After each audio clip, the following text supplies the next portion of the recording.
যে জায়গায় বয়েছে এটা হচ্ছে একটা ইংলিশ মিডিয়াম খ্রিস্টান মিশনারি স্কুল। স্কুলটা প্রায় 7-8 বছর বয়স হয়েছে। মানে প্রত্যেক বছর একটা ভালো একটা অ্যামাউন্ট, একটা গ্রামের ভিতরে একটা স্কুল, একটা ভালো একটা amount, huge number of student they are trying to get admission. Actually main রিজনটা কী তা জানেন?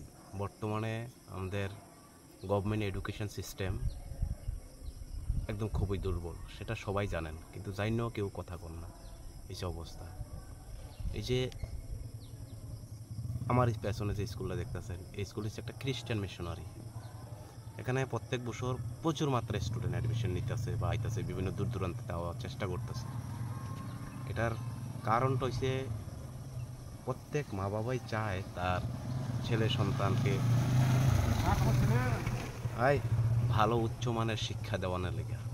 প্রত্যেক মা বাবার স্বপ্ন ভালো কোয়ালিটি এডুকেশন দেওয়ার জন্য, যাতে হের ভবিষ্যৎ, সবাই তার চাকরি চিন্তা করে হইতো না, একজন আদর্শ মানুষ হিসেবে মানে তৈরি করা, এটাই হচ্ছে সবার স্বপ্ন। তো কে জব পাইব না যাইব এটাই হচ্ছে পরের বিষয়, but as a educated person হইলে সমাজের ভিত্তিতে একটা ভ্যালিউ থাকবো, ইভেন সমাজ ডেভেলপমেন্ট হইব, দেশ ডেভেলপমেন্ট হইব, সবাই সমগ্র জাতি ডেভেলপ হইব, এই কারণে ফোকাস করে। কিন্তু এই প্রাইভেট স্কুলগুলি বিশ্বাস করতে না, এক একজনের বেতন 8,000, 9,000, 10,000, মানে 10,000-এর নিচে ম্যাক্সিমাম। একটা মনে করেন 8-10 জন টিচার আছে। কিন্তু আমার প্রশ্ন, গভর্নমেন্ট স্কুলে এক একজনের বেতন 50,000, 60,000, 70,000 টাকা, ইভেন তাদের পেনশন, মানে বিভিন্ন ধরনের কিন্তু সেখানে গিয়ে কোয়ালিটি এডুকেশন প্রোভাইড করা হয় না। শুধু কোয়ালিটি এডুকেশনের নামে চিল্লাইব, ভাষণ দিব, সেই করব।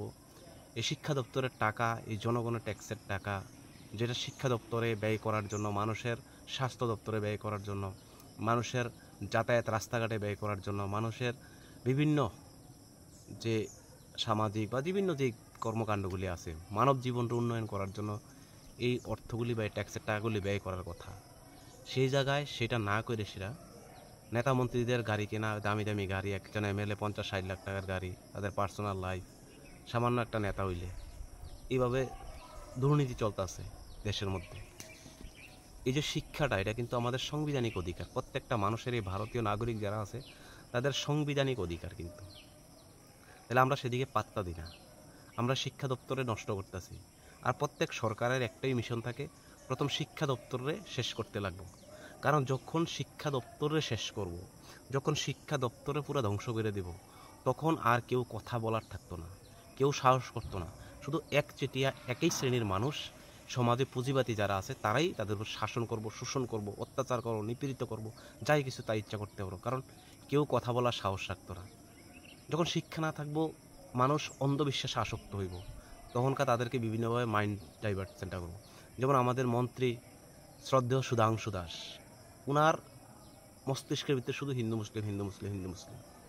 উনার বক্তব্য আজ যদি দেখছেন কোনো জায়গায় যে ডেভেলপ চাইতে বা দেশের উন্নয়ন চাইতে ইসরায়েলের কল্পনা করে, ইসরায়েল শিক্ষা ব্যবস্থা জানেন? আমি ইসরায়েলের সাথে কম্পেয়ার করেন, ইসরায়েলের শিক্ষার রেশিও জানেন? ইসরায়েলের কারিগরি শিক্ষা থেকে শুরু করে বিভিন্ন টেকনিক্যাল শিক্ষা থেকে শুরু সকল প্রকারের শিক্ষার গুণগত মান জানেন? নিশ্চয়ই জানেন না। পাকিস্তান, বাংলাদেশ, ভাই পাকিস্তান, বাংলাদেশ বার্মে যাও, ইসরায়েল বার্মে যাও, ফিলিস্তিন বার্মে যাও, কই যাও, সবার আগে আমার দেশের চিন্তা করতে হবে। আমার এডুকেশন ডিপার্টমেন্ট, আমার শিক্ষা দপ্তর, স্বাস্থ্য দপ্তর, ট্রান্সপোর্টেশন কী অবস্থা হইতেছে। তো এইদিকে যে এই যে মিশনারি স্কুলগুলি আছে, প্রতিনিয়ত তারা গ্রোথ হইতেছে, কারণ মানুষ চায় এটা, আর সরকার চায় শিক্ষা না দেওয়া।